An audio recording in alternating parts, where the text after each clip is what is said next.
नमस्कार बंधुरा बनी रान्नाघरे आपनादेर सबाइके स्वागत जानिए आबार चले एसेछि आरो एकटा रेसिपि निये आपनादेर सामने। आज आमी तैरी करब सयाबिनेर मुइठा रेसिपि। एकटा नतून रेसिपि। आपनारा जारा सयाबिन पछंद करेन ना तारा एइभाবে सयाबिन रान्ना करे देखबेन, खेते किन्तु खूब सुंदर लागे এই रेसिपिटा। আপনারা রুটি পরোটার সাথে খেতে পারেন বা ভাতের সাথে। তো চলুন বন্ধুরা দেখে নিই কিভাবে তৈরি করব রেসিপি। সয়াবিনের মুইঠা তৈরি করার জন্য আমি এখানে নিয়ে নিয়েছি সয়াবিন 100 গ্রাম মতো, আর নিয়ে নিয়েছি এখানে ঝালের জন্য কাঁচা লঙ্কা, 1.5 ইঞ্চি মতো আদা কুচি, একটা বড় সাইজের টমেটো কুচি, গোটা গরম মশলা, আর নিয়ে নিয়েছি এখানে দুটো মিডিয়াম সাইজের আলুকে আমি ডুমো করে কেটে নিয়েছি একটু বড় করে। এখানে আমি একটা মিক্সিং জারের মধ্যে নিয়ে নিয়েছি লঙ্কা, আর নিয়ে নিয়েছি যে আদাটা আমি কেটে রেখেছিলাম। এবার সামান্য জল এখানে দিয়ে দেব, দিয়ে এই সমস্ত কিছু একটা মিহি পেস্ট আমি বানিয়ে নেব। এবার আমি এখানে গ্যাসের উপর একটা কড়াই বসিয়ে দিয়েছি, দিয়ে আমি দিয়ে দিয়েছি বেশ খানিকটা জল, আর দিয়ে দিয়েছি নুন। এবার জলটা ভালোভাবে ফুটে গেলে আমি এখানে দিয়ে দিচ্ছি সয়াবিনগুলো। সয়াবিনটা দিয়ে ভালোভাবে নাড়াচাড়া করে নিয়ে ঢাকা দিয়ে সয়াবিনটাকে সেদ্ধ করে নেব। দেখুন সয়াবিন কিন্তু সেদ্ধ হয়ে গেছে।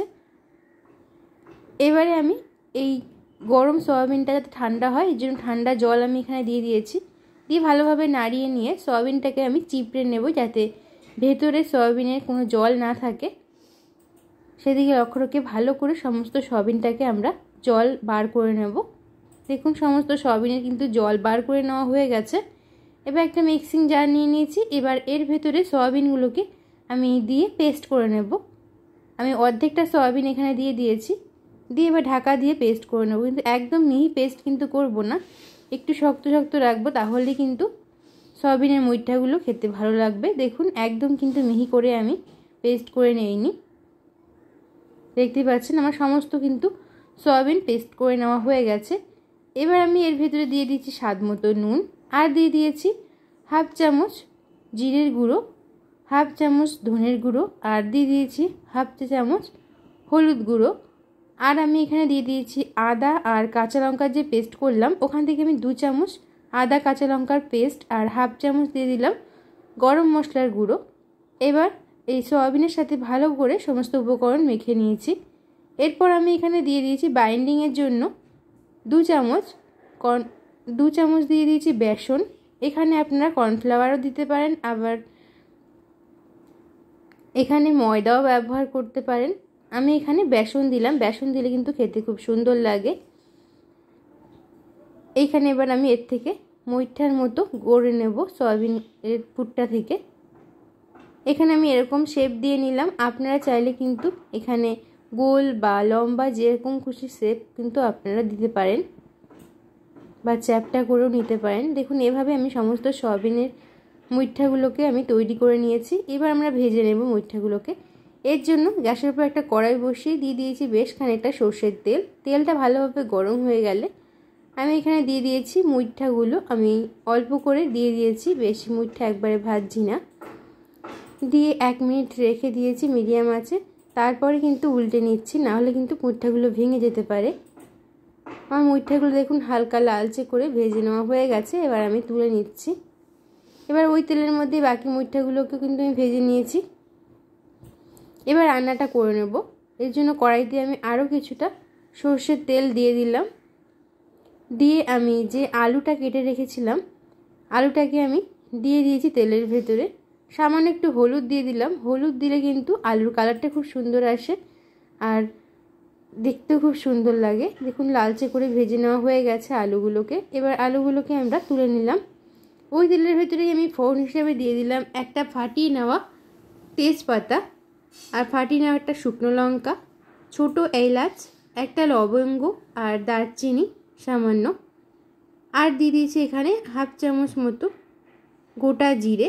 এবার সমস্ত ফোড়নগুলোকে নাড়াচাড়া করে ভেজে নেব। গ্যাসের ফ্লেমটা কিন্তু এই সময় একদম লোতে রাখতে হবে, না হলে ফোড়নগুলো পুড়ে যেতে পারে। ফোড়ন যদি পুড়ে যায় তাহলে কিন্তু খেতে একদম ভালো লাগবে না রান্নাটা। এবার আমি এখানে দিয়ে দিয়েছি টমেটো, আর টমেটো যাতে তাড়াতাড়ি ভালোভাবে নরম হয়ে আসে এর জন্য আমি পরিমাণ মতো নুন দিয়ে দিয়েছি। রান্নার জন্য নুন কিন্তু আমি এখানে একবারেই দিয়ে দিয়েছি, আর নুন এখানে দেব না। টমেটোটা ভালোভাবে গলে এসেছে। এবার আমি এখানে দিয়ে দিয়েছি কাশ্মীরি রেড চিলি পাউডার 1/2 চা চামচ, আর দিয়ে দিয়েছি আদা রসুনের যে পেস্টটা আমি আর বাদবাকি যে পেস্টটা ছিল সেটা আমি এখানে দিয়ে দিয়েছি। দিয়ে সামান্য একটু জল দিয়ে দিয়েছি যাতে মশলাটা ভালোভাবে কষানো হয়।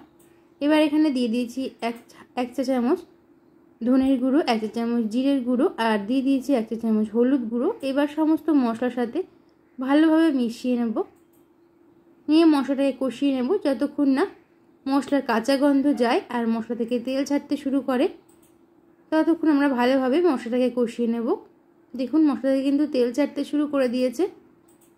মশলাটা যত ভালো কষানো হবে তত কিন্তু রান্নার টেস্টটা এখানে ভালো হবে।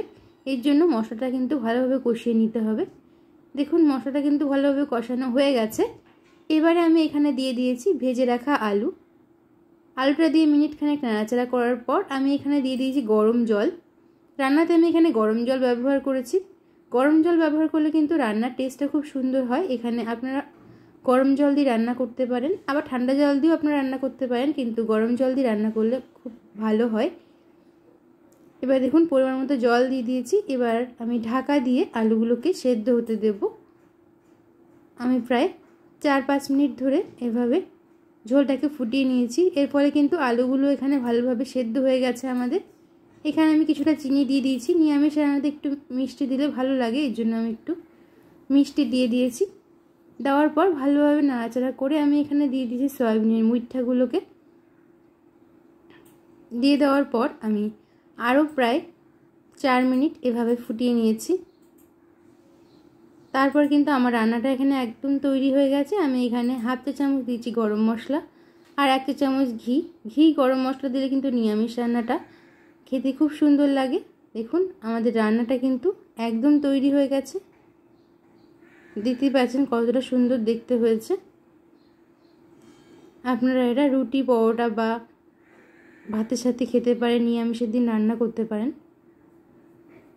তাহলে বন্ধুরা দেখুন আমি একটা বাটিতে সার্ভ করে নিয়েছি। আমার রেসিপিটা আজকের মতো এই পর্যন্ত।